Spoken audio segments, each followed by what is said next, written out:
So this lecture is a continuation of chapter 4.2 where we were looking at the trigonometric functions. Now we're going to look at the fact that the trigonometric functions are periodic. Periodic basically means that they repeat each other after a certain interval. Okay, that interval p is what we call the period of the function.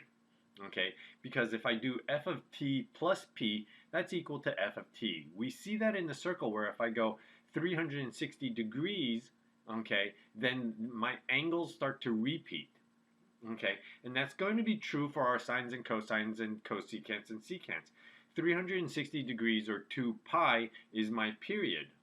Okay, tangent and cotangent are a little bit different in that their period is going to be simply pi. Okay, so understanding period. Okay, so like I said, the period of a trig function is similar to thinking about the fact that 480 degrees is coterminal to 120. Basically, I went all the way around and I'm just repeating the same thing. Okay, and so if I can only think of the coterminal angle, okay, then I've basically reduced my sine and cosine to a smaller section that I need to worry about, the area between 0 and 360. Same for secant and cosecant.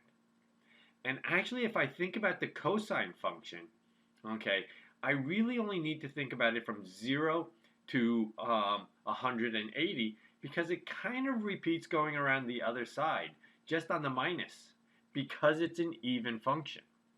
Okay, same with the sine. Okay, I really only need to worry about it from 0 to 180 degrees because it repeats on the other side.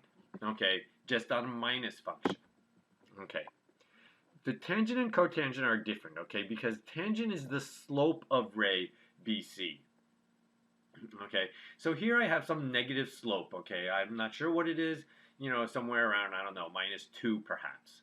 Okay, and so that's the slope of the ray BC. There's another ray, okay, BC prime, that has the exact same slope. Okay, and so that's why the tangent and cotangent function repeat after only a period of pi. Okay, so using that fact, try and find the value of these two trigonometric functions. Okay, cotangent of 5 pi over 4, cosine of -9 pi over 4.